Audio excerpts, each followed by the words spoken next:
નમસ્કાર વિદ્યાર્થી મિત્રો, સ્વાગત છે આપનું ગુજરાતી પાઠશાળામાં. આજે આપણે જોઈએ ધોરણ 6 સામાજિક વિજ્ઞાનમાં પાઠ 2 આદિ માનવથી સ્થાયી જીવનની સફર. એનું સ્વ અધ્યયન પોથીનું સોલ્યુશન જોવાના છીએ. વિદ્યાર્થી મિત્રો, તમે આ ચેનલ પર નવા હોય તો ચેનલને સબસ્ક્રાઇબ કરી બાજુમાં રહેલો બેલ આઇકોન દબાવો, જેનાથી આવનાર વિડીયોની નોટિફિકેશન તમને તરત મળતી રહે. જોઈએ આપણે પાઠ 2 નું સોલ્યુશન. એમસીક્યુ આપેલા છે, એટલે કે વિકલ્પો.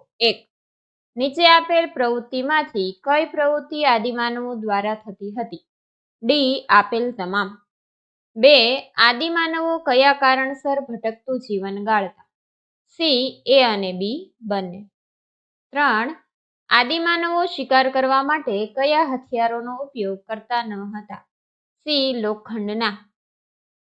4. આદિમાનવો અગ્નિનો શું ઉપયોગ કરતા હતા? ડી. આપેલ તમામ. 5. આદિમાનવો પથ્થરોનો ઉપયોગ કઈ પ્રવૃત્તિ માટે કરતા ન હતા? સી. મકાન બનાવવા માટે. 6. આદિમાનવો કેવા સ્થળે વસવાટ કરવાનું પસંદ કરતા હતા?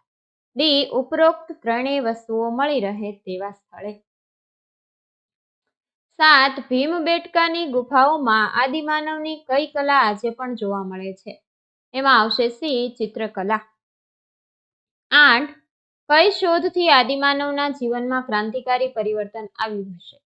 સી. એ અને બી બંને. 9. આદિમાનવના સ્થાયી જીવનની શરૂઆત થતા તેઓની કઈ પ્રવૃત્તિઓમાં વ્યાપક પરિવર્તન આવ્યું? ડી. આપેલ તમામ. પ્રશ્ન નંબર 2 એ યોગ્ય શબ્દો વડે નીચેના વિધાનોની ખાલી જગ્યાઓ પૂરો. એ. આદિમાનવોના સમયને પાષાણયુગ તરીકે ઓળખવામાં આવે છે. 2. ભીમબેટકાની ગુફાઓ મધ્યપ્રદેશ રાજ્યમાં આવેલી છે. 3. આદિમાનવોના સ્થાયી જીવનનો પ્રથમ સાથીદાર કૂતરો હતો. 4. સૌપ્રથમ જવ અને ઘઉંની ખેતીની શરૂઆત મેહરગઢ ગામમાં થઈ હોવાના પુરાવા મળ્યા છે. 5. આદિમાનવ ઝાડના થડ અને જાડા લાકડામાંથી ચક્ર બનાવતા શીખ્યા. પછી છે મને ઓળખો. 1. દક્ષિણ ભારતમાં આવેલ મારી ગુફામાંથી રાખના અવશેષો પ્રાપ્ત થયા છે. કુરનુલ.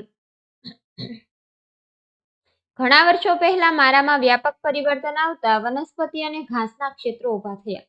પૃથ્વીનું વાતાવરણ. મારે ત્યાંથી બાળકોના મૃતદેહના અવશેષો મળી આવ્યા છે. ઇનામ ગામ.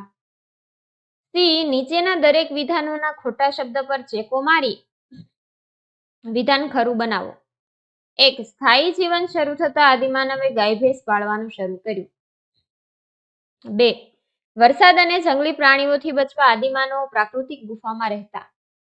3. ભીમબેટકામાંથી મળેલા ચિત્રો પ્રાકૃતિક રંગો વડે દોરેલા છે. 4. આદિમાનવો અનાજનો સંગ્રહ માટીના ઘડામાં કરતા.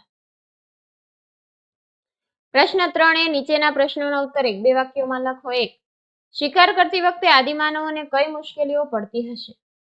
ક્યારેક જંગલી પ્રાણીઓ આદિમાનવ પર હુમલો કરતા વળી દોડવામાં ખૂબ ઝડપી હોવાથી કેટલાક પ્રાણીઓ સરળતાથી આદિમાનવોના હાથમાં આવતા નહીં, એટલે ખોરાકની શોધમાં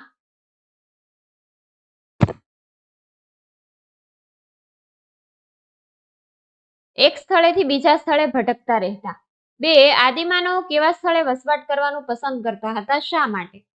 જ્યાં સારા અને મોટા પ્રમાણમાં પથ્થરો, લાકડા અને પાણી મળી રહે તેવા સ્થળોએ આદિમાનવો રહેવાનું પસંદ કરતા, કેમ કે તે સમયમાં પથ્થરો, લાકડા અને પાણી આદિમાનવોની મુખ્ય જરૂરિયાત હતી. 3.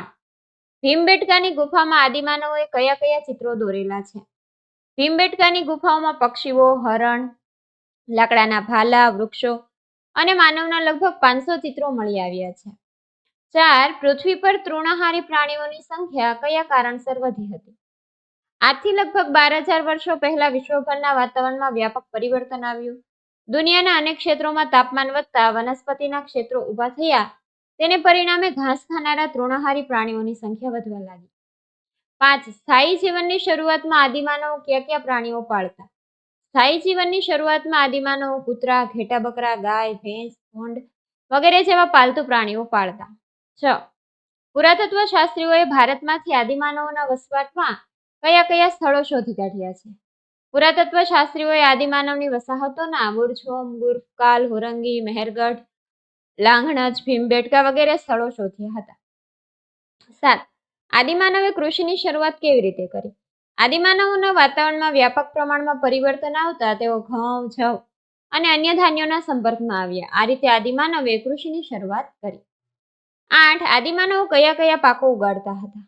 આદિમાનવો ઘઉં, જવ, બાજરી જેવા ધાન્યના પાકો ઉગાડતા હતા. 9. માનવી લગભગ કેટલા વર્ષો પહેલા અગ્નિનો ઉપયોગ કરતા શીખ્યો? માનવી લગભગ 11,000 વર્ષો પહેલા અગ્નિનો ઉપયોગ કરતા શીખ્યા. 10. સ્થાયી જીવનની શરૂઆતમાં આદિમાનવો કેવા ઘરોમાં રહેતા હતા? સ્થાયી જીવનની શરૂઆતમાં આદિમાનવો ગારા, માટી અને ઘાસથી બનાવેલા મકાનોમાં રહેતા હતા. પછી બંધ બેસતા જોડકા જોડો. મહાગઢા એમાં ડી, ચિરાંદ એ, ઇનામગામ ઈ, લાંઘણજ બી અને બુરજહોમ સી. પ્રશ્ન 4. નીચે આપેલા પારિભાષિક શબ્દોની સમજૂતી આપો. પાષાણ યુગ પથ્થરની ટેકનોલોજી સાથે સંકળાયેલ માનવીનો સમયકાળ એટલે પાષાણ યુગ. 2. તૃણાહારી પ્રાણીઓ. ઘાસ ખાનારા પ્રાણીઓને તૃણાહારી પ્રાણીઓ કહે છે.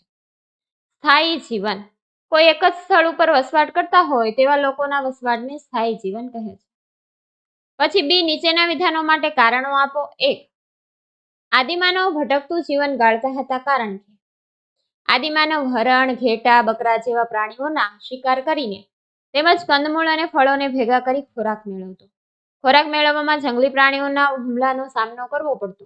વળી કેટલાક પ્રાણીઓ દોડવામાં ઝડપી હોવાથી હાથમાં આવતા નહીં, એટલે એમની પાછળ દોડવું પડતું. હરણ, ઘેટા, બકરા જેવા પ્રાણીઓ સરળતાથી મારી શકતા હોવાથી તેમને શોધવા આદિમાનવ ભટકતા રહેતા. આ ઉપરાંત પાણીની જરૂરિયાત માટે પાણી મળી રહે તેવી જગ્યાઓ શોધવાની હતી. આમ ખોરાક, પાણી અને રહેઠાણની શોધમાં આદિમાનવ ભટકતું જીવન ગાળતા હતા. 2. અગ્નિના ઉપયોગથી માનવ જીવનમાં ક્રાંતિકારી પરિવર્તન આવ્યું કારણ કે અગ્નિની શોધ પછી આદિમાનવ નીચે દર્શાવેલી પ્રવૃત્તિઓમાં અગ્નિનો ઉપયોગ કરવા લાગ્યો. શિકાર કરીને લાવેલા પ્રાણીઓનું માંસ પકવવા માટે, પોતાની ગુફામાં અજવાળું કરવા માટે, ગુફા આગળ અગ્નિનું તાપણું કરીને જંગલી પ્રાણીઓને ભગાડવા માટે, ઠંડી સામે રક્ષણ મેળવવા માટે. 3. કૃષિના કારણે આદિમાનવના ભટકતા જીવનનો અંત આવ્યો કારણ કે લગભગ 12,000 વર્ષો પહેલા વિશ્વભરના વાતાવરણમાં વ્યાપક પરિવર્તન આવતા વનસ્પતિ અને ઘાસના ક્ષેત્રો ઊભા થયા. પરિણામે ધીમે ધીમે કૃષિ અને પશુપાલનની પ્રવૃત્તિઓની શરૂઆત થઈ. કૃષિ માટે સ્થળોને છોડીને જઈ શકાતું નહોતું કારણ કે પાકને ઉગતા થોડો સમય લાગે છે, તેને પાણીની જરૂર પડે છે. પાક તૈયાર થયા બાદ અનાજને છોડ કાપી તેમાંથી અનાજ કાઢવું પડે છે. આ પ્રક્રિયા માટે એક સ્થળે રોકાવું પડે. આમ કૃષિના કારણે આદિમાનવના ભટકતા જીવનનો અંત આવ્યો. 4. આદિમાનવો પાલતુ પશુઓનું જંગલી હિંસક પ્રાણીઓથી રક્ષણ કરતા કારણ કે આદિમાનવોએ કેટલાક શાકાહારી પ્રાણીઓને પાળીને પશુપાલનની પ્રવૃત્તિ શરૂ કરી હતી. આ પશુઓ આદિમાનવના વિવિધ જરૂરિયાત જેવી કે દૂધ, માંસ, ચામડું, ઊન વગેરે પૂરી પાડતા હતા. અને ઘોડો, બળદ, હાથી, ઊંટ વગેરે જેવા પ્રાણીઓ ભાર વહન, મુસાફરી અને કૃષિ માટે ઉપયોગી હતા. એટલા માટે આદિમાનવ પાલતુ પશુઓનું જંગલી હિંસક પ્રાણીઓથી રક્ષણ કરતા. પછી ટૂંકનોંધ લખો. ચક્રની શોધ. પ્રારંભિક જીવનમાં ચક્રની શોધ થતા આદિમાનવે બળદગાડું, ઘોડાગાડી અને ઊંટગાડી બનાવી અને તેમને ચલાવવા માટે તે પશુઓનો ઉપયોગ કરવા માંડ્યો. એ વાહનોને લીધે આદિમાનવનું જીવન સરળ બન્યું. મુસાફરી અને માલ સામાનની હેરફેર ઝડપી બની. પગપાળા મુસાફરી બંધ થતા સમયની બચત થઈ. પરિણામે આદિમાનવ નવું વિચારતો થયો. આમ ચક્રની શોધને લીધે આદિમાનવના જીવનમાં ક્રાંતિકારી પરિવર્તન આવ્યું. ચક્રની શોધને માનવ જીવનની સૌથી ક્રાંતિકારી શોધ માનવામાં આવે છે. 2. આદિમાનવની પ્રવૃત્તિઓ.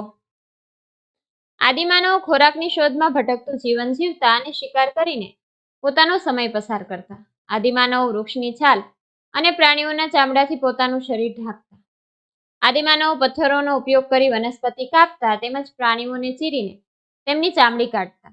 કૃષિના ઉત્પાદનના કારણે આદિમાનવે સ્થાયી જીવનની શરૂઆત કરી અને ખેતીની સાથે પશુપાલન પણ કરવા લાગ્યા. ત્યારબાદ આદિમાનવ પથ્થરોમાંથી ખુરશી, છીણી, દાંતરડા વગેરે ખેતીના ઓજારો બનાવવા લાગ્યા. ત્યારબાદ અગ્નિ અને પૈડાની શોધ થતા આદિમાનવના જીવનમાં ક્રાંતિકારી પરિવર્તન આવ્યું. જેમ કે અગ્નિના ઉપયોગ દ્વારા માંસ પકડવું, અંજવાળું કરવું, જંગલી પ્રાણીઓ સામે રક્ષણ મેળવવું, ઠંડી સામે રક્ષણ મેળવવા જેવી પ્રવૃત્તિ કરવા લાગ્યા અને ચક્રની શોધ દ્વારા મુસાફરી અને માલસામાનની હેરફેર ઝડપી બનાવી. આમ આદિમાનવના કાર્યોમાં સમયાંતરે બદલાવ આવતા રહ્યા. પછી છે નીચેના નકશામાં છે પુરાતન સ્થળોનો નિર્દેશ કરો.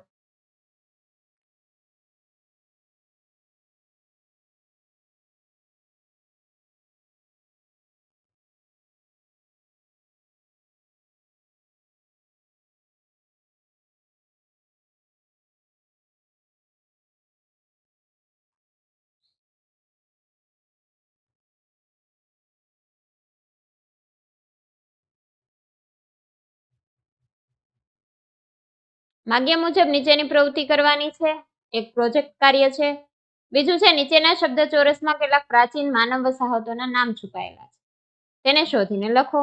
કુર્નૂલ, બુરઝોમ, હલ્લુર, ગુફ, ક્રાલ, મહાગઢ, મહેરગઢ, ભીમબેટકા,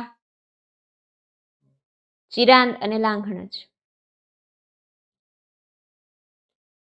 વિદ્યાર્થી મિત્રો, અહીંયા સોલ્યુશન પૂર્ણ થાય છે. જો તમને વિડીયો પસંદ આવ્યો હોય તો વિડીયોને લાઈક કરજો અને અમારી ચેનલ સબસ્ક્રાઇબ કરવાનું ભૂલતા નહીં. વિડીયો જોવા બદલ આભાર.